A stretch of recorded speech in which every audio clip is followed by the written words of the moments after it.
What's up, everybody? It's Man of Low Moral Fiber here. My name's Luke, and today we're going to be taking a look at the Triquerta as part of my Does It Suck series. The Triquerta is a unique Jakobs shotgun given to you for siding with the Hodunks in the Clan Wars quest line.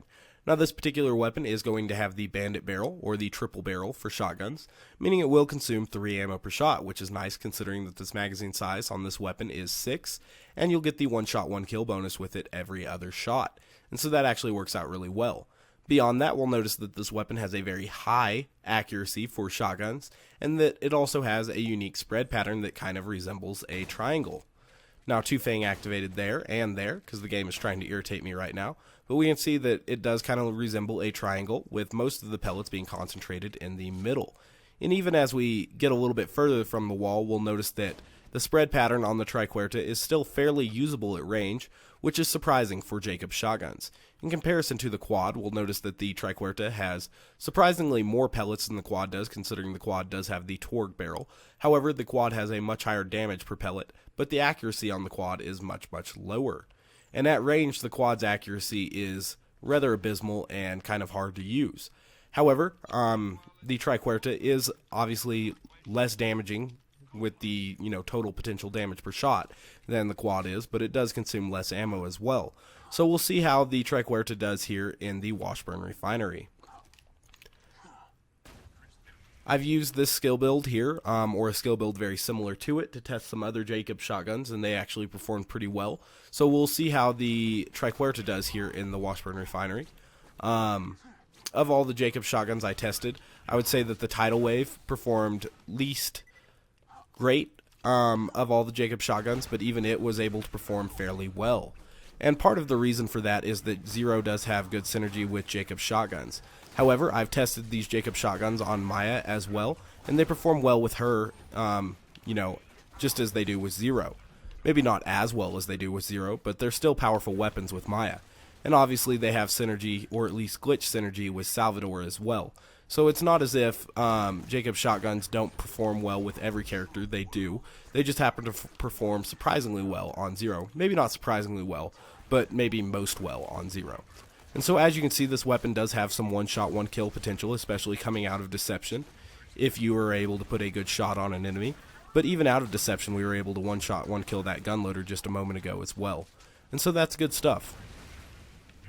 We'll go ahead and get kunai on this bull loader here and take him out. So, looks like we've got a junk loader, or an R loader rather, and a exploder still in this room, so we'll deal with them. I'm just going to run past this exploder here. Excellent. Alright, so we're going to be getting to the super badass loader up here in just a moment. I think that it will probably be possible to one-shot, one-kill a super badass loader. However, I think it will be less likely than if we were using a higher damage per pellet Jakobs shotgun like the quad or the twister. So it'll be interesting to see if we're able to one-shot this guy. Like I said, I do think it will be possible, but we'll have to get pretty lucky with the accuracy being especially tight for that shot, and I'll have to place the shot very well. But we were able to one-shot, one-kill that guy, which didn't surprise me, but I've done, a little bit of practicing here with the Triquerta, and I noticed that I do manage to one-shot those badass loaders probably 1 in every 3 times that I try. So that's alright. Looks like we got hit by a barrel there, which is always cool. Barrels are really fun and a great addition to the gameplay in Borderlands 2, something that this game would definitely not benefit from having them removed. You'll notice that barrels are probably the most exciting part of gameplay at any given time. So we're going to go ahead and kill the power loaders in this room, and then the exploders will start coming, and that will work out pretty well. I do want to show you guys that this weapon will probably synergize greatly with Bore, because it has multiple projectiles obviously, and a unique spread pattern, 2 things that usually work out well with Bore. So now we have these exploders coming. I can just kind of throw my deception and they'll deal with themselves. However, the Triquerta being able to perform pretty well at range is actually a decent weapon for taking out exploders before they get to you. And that's especially good when facing hot loaders, which obviously don't just run at you and kill themselves, but do need to be killed very quickly because they will apply a damage over time to you, and that's something that can be very dangerous, especially at overpower levels. So if we get a hot loader, the Triquerta will be a pretty good weapon for taking them out, especially among Jakobs shotguns, which traditionally have very poor ranges.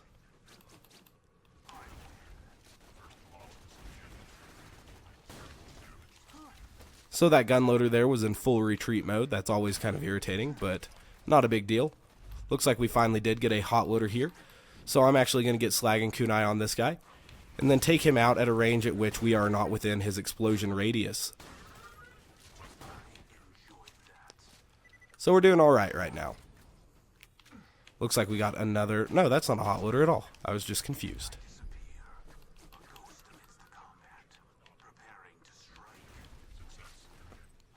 Use follow through to get closer to this guy and get a good one-shot, one-kill on him. Now the badass loader is going to be spawning, so we'll need to be on the lookout for that guy. Cool. Got plenty of transfusions and still shotgun ammo against this guy here. Looks like he does have a Torg weapon, which is kind of bad news for us, because Torg weapons are pretty powerful and stuff like that. But we'll go ahead and kill him. So now we'll be moving forward. I've noticed that when enemies have Torg weapons, that's probably the worst gun that they can have, other than damage over time weapons, because they traditionally just do a lot of damage, when enemies have them at least. So we've got another super badass loader here. Luckily this guy who spawned behind him didn't end up being a hot loader, which I feared he might have been for just a second, so that could have been real bad, but we're going to be okay. And we took out that badass loader. So got a hot loader here. We might die, but we ended up surviving, so that was good stuff. Someone back there has a strong weapon, might be this gun loader here. So even though the Triquerta does have good range for a Jakobs shotgun, that's obviously out of our range. Looks like quite a few of these enemies have Torg weapons right now, so that's kind of irritating, and we'll try to deal with that. Wow, that is especially irritating at the moment. Another hot loader back there as well, so those are things we're going to have to watch out for.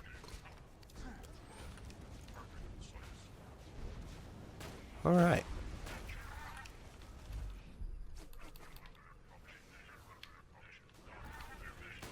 Tried to use the opportunity for a bore shot there, but it didn't work out entirely as I had expected.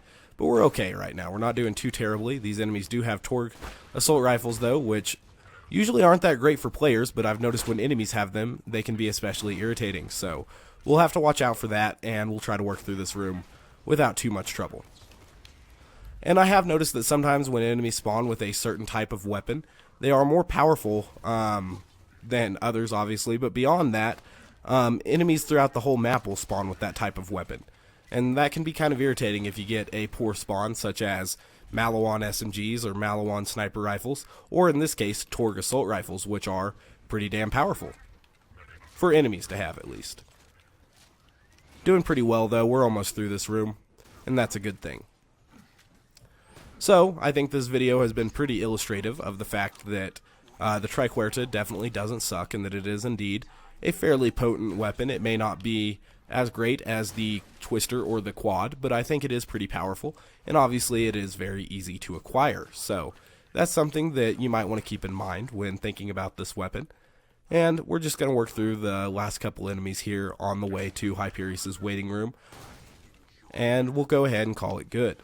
So as always, guys, I thank you very much for watching. I do appreciate it. If you haven't yet taken the time to subscribe, please do so. I'd really appreciate that as well. Otherwise, I do thank you for watching, but the answer to does it suck regarding the Triquerta is, in my opinion, a resounding no. This weapon is actually pretty solid, and I like it quite a bit. I do traditionally like Jakobs shotguns, at least stylistically and stuff, but I also appreciate how they perform in-game as well. So, I think the Triquerta is a pretty solid weapon, and, like I said, guys, I thank you very much for watching, and I do hope to catch you next time. Bye, guys.